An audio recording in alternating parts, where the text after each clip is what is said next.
నమఃశంకరాయ వాగర్థావివ సంపృక్తౌ వాగర్థ ప్రతిపత్తయే జగతః పితరౌ వందే పార్వతీ పరమేశ్వరౌ. ఆదిత్యాయ చ సోమాయ మంగళాయ బుధాయ చ గురుశుక్రశనిభ్యశ్చ రాహవే కేతవే నమః. శృంగేరి జగద్గురు పీఠాధిపతులకి, కంచి పీఠాధిపతులకి నమస్కారములు తెలియచేసుకుంటూ కార్యక్రమాన్ని ప్రారంభిద్దాం. వీక్షించేటువంటి ప్రేక్షకులకి ప్రధానంగా చాలామంది మీ యొక్క జీవితంలో ప్రతీది కూడా ప్రయత్నం చేస్తూనే ఉంటుంటారు జీవితంలో ఎదగడానికి. ఈ ప్రయత్నంలో భాగంగా నిజాయితీగా కష్టపడతారు. మీతో పాటు ఇదే ప్రయత్నంలో మీ తోటి వాళ్ళు చకచక విజయాన్ని సాధిస్తుంటే మీకు మాత్రం ప్రతి ప్రయత్నంలో ఆటంకాలు. ఉదాహరణకి పిల్లలకి వివాహాలు చేద్దామనే సంకల్పంతో వివాహ ప్రయత్నాలు, తోటి అన్నదమ్ముల పిల్లలకి వివాహాలు అవుతాయి, మీ పిల్లలకి మాత్రం వివాహంలో అడ్డంకులు ఎక్కువగా ఎదుర్కొంటూ ఉంటుంటారు. అన్నీ ఓకే, ఇంకా చేసుకుందాం, ఇక మాటలు మాట్లాడుకుందాం, ఎంగేజ్మెంట్ అనుకుంటారు, కానీ దగ్గర దాకా వచ్చి ఆగిపోతుంటాయి. కొంతమందికి వివాహాలు అవుతాయి, పిల్లలకి సంతానపరంగా ఇబ్బందులు ఎదుర్కొంటూ ఉంటుంటారు, మిస్క్యారీస్ అవుతూ ఉంటుంటాయి. ఎంతగా డాక్టర్లకు చూపించినా అంతా బాగుంది, నార్మల్ రిపోర్ట్స్ అంటారు, కానీ సంతానం కలగదు.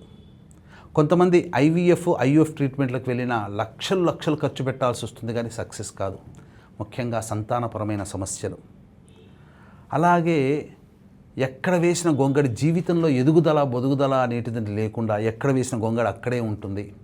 చదువు తగ్గ ఉద్యోగం కానీ, అలాగే ప్రజ్ఞాపాఠవాలు ఉన్నప్పటికీ పైకి ఎదగలేకపోవడం, జీవితంలో ఒకటా రెండా అనేక రకాల సమస్యలు మానవుణ్ణి చుట్టుముడుతూ ఉంటుంటాయి. వీటన్నిటికీ కారణం మన జాతకంలో ఏమన్నా లోపం ఉందేమో అని చెప్పి ప్రయత్నం చేసి జాతకాన్ని చూపించుకొని, ఎంతోమంది దగ్గర చూపించుకొని ఎన్నో పరిహారాలు చేసి ఉంటారు, కానీ ఫలితం శూన్యం. ఎక్కడో లోపం కొడుతుందండి, ఏంటో మాకు తెలవట్లేదు ఇలా అనుకుంటూ చాలామంది దైవంకి వదిలేస్తారు. కొంతమంది దేవుడు లేడు, ఎన్ని పూజలు చేసినా ఫలించట్లేదని చెప్పి దేవుణ్ణి పక్కకు పెట్టేసిన వాళ్ళు చాలామంది. అయితే ఇక్కడ మీకు ఒక చిన్న రహస్యం తెలియజేస్తాను. ఇప్పటిదాకా చెప్పినటువంటి విషయాల్లో ఎవరైతే ఇబ్బందులు పడుతున్నారో అటువంటి వాళ్ళందరి జాతకాలలో సంబంధం లేకుండా మీ కుటుంబంలో పంచశాప ప్రభావాలు ఉంటేనే ఎంత గొప్ప జాతకమైనా పనిచేయదు. పంచశాప ప్రభావాలు అంటే గురుశాపము, దైవశాపము, స్త్రీ శాపము, పితృశాపము, సర్పశాపము. మరి ఎలా గుర్తించాలండి? సింపుల్ అండి. మీ తండ్రి లేదా మీ భర్త వైపు 6 తరాలు, మీ తల్లి లేదా మీ భార్య వైపు 3 తరాలలో దుర్మరణాలు అంటే road accident, fire accident, suicide attempt, నదిలో బావిలో పడి చనిపోవడం, ఇంట్లోంచి వెళ్ళిపోవడం, లివర్ ఫెయిల్యూర్, కిడ్నీ ఫెయిల్యూర్, క్యాన్సర్తో చనిపోవడం, 60 సంవత్సరాల లోపల కుటుంబ సభ్యులు ఎలాగైనా చనిపోయినా, స్త్రీ హత్య, గోహత్య, బ్రాహ్మణ హత్య, పిల్లిని చంపిన, పాముని చంపిన, కాలసర్పదోషంలో జన్మించిన, కరోనాలో చనిపోయిన, ఇవన్నీ పంచశాప ప్రభావాలు. అయితే ఒకప్పుడు శాస్త్రీయంగా చేయించేవాళ్ళు. దీని యొక్క విస్తృతి ఎక్కువగా వ్యాప్తి చెందడం వల్ల చాలామంది చేసేటువంటిది ఇప్పుడు ఇంత చెప్పినా గూగుల్లో వెతుక్కుంటారు, ఎక్కడ చేస్తున్నారని వెళ్ళిపోతారు, కానీ అక్కడ మాట్లాడే వాళ్ళు ఒకళ్ళు, చేయించే వాళ్ళు ఒకళ్ళు అవుతారు. చాలామంది ఇప్పుడు డిమాండ్ ఎక్కువ అవడం వల్ల సరిగ్గా చేయించలేకపోతున్నారు. అంటే ఏంటి? తూతూ మంత్రంగా చేస్తున్నారు. ఇంకొక తేడా ఏం జరుగుతుందంటే, యజ్ఞోపవీతం ఉన్నటువంటి వాళ్ళకి సశాస్త్రీయముగా, యజ్ఞోపవీతం లేనటువంటి వాళ్ళకి పురాణోక్తంగా లేదా షార్ట్కట్లో చేసి పంపిస్తున్నారు. దాదాపు 3-4 గంటలు చేయాల్సింది గంటన్నరలో పూజ కంప్లీట్ అయిపోతుంది. కాబట్టి ఇటువంటి కంప్లైంట్స్ వచ్చాయి. కాబట్టి 2013 సంవత్సరం నుంచి మన పీఠం ఆధ్వర్యంలో ప్రతీ నెల ఈ పంచశాప ప్రభావాల పూజల హోమాలన్నింటినీ చేయించడం జరుగుతుంది. ఈ నెల ఆగస్టు 11వ తారీఖు రోజున ఇటువంటి కార్యక్రమం చేయించడం జరుగుతుంది. 10వ తారీఖు రోజున హైదరాబాద్ నుంచి బయలుదేరుతాం. 11 కార్యక్రమం జరుపుకొని మళ్ళీ 12వ తారీఖు కల్లా హైదరాబాద్లో ఉంటాం. కాబట్టి ఇప్పుడు చెప్పినటువంటి సమస్యలు ఎవరికైతే ఉన్నాయో వాళ్ళందరూ కూడా 9వ తారీఖు రాత్రి 9 గంటల లోపల స్క్రీన్పై కనిపిస్తున్న నెంబర్కి కాంటాక్ట్ చేసి మీ గోత్రనామాలు నమోదు చేసుకోవచ్చు. ఒకవేళ రాలేని పక్షంలో అయితే బ్రాహ్మణుని కర్తగా పెట్టి కూడా ఈ కార్యక్రమాన్ని చేయించడం జరుగుతుంది.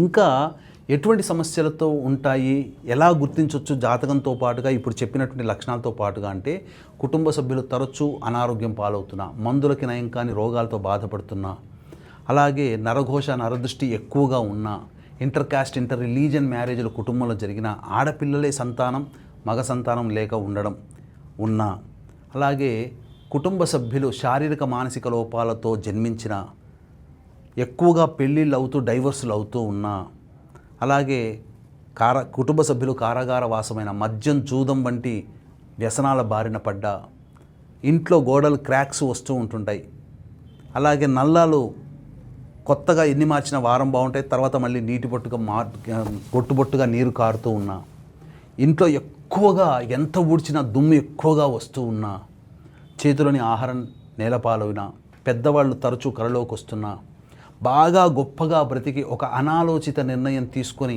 పూర్తిగా నష్టపోతారు అటువంటి కుటుంబాలలో. అలాగే మీతో పాటు వివాహమైన కుటుంబాలు కొన్ని ఉంటాయి, వాళ్ళందరూ జీవితంలో పైకి ఎదుగుతారు, మీరు ఎక్కడ వేసిన గొంగడ అక్కడే ఉంటుంది.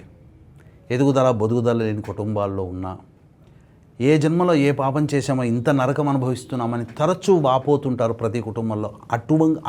ఆ విధంగా మాటలు ఉన్నా, ఆ విధంగా భావన కనిపించిన ఖచ్చితంగా ఈ పంచశాప ప్రభావాలు ఉన్నట్టే. కాబట్టి ఈ యొక్క పంచశాప ప్రభావాలు అనేటువంటిది మీరు కేవలం ఇక్కడ గమనించాల్సింది మీ కోరికలు నెరవేర్చడం కోసం కాదండి, దోషం తొలగిపోవడం కోసం. ఈ దోషం ఉండడం వల్ల మీ జాతకం ఎంత బాగున్నా జరగాల్సిన సమయానికి ఏది కూడా జరగదు. గుర్తుపెట్టుకోండి, ఇది కేవలం దోష నివారణకే. ఈ దోష నివారణ జరిగితే ఆ యొక్క సంబంధించినటువంటి మనం చేసుకున్న దేవతా అనుగ్రహం అతి శీఘ్రంగా మనకు లభిస్తుంది. మరి ఇంతకుముందు ఎన్నో పూజలు చేసామండి, ఆ పూజ ఫలితమంతా వృధానేనా అంటారా? ఎక్కడికి పోలేదండి, వృధా పోలేదు. మీ ఇంటి గుమ్మం దగ్గరనే మీ పూజా ఫలితమంతా తిష్ట వేసుకుని కూర్చుంది.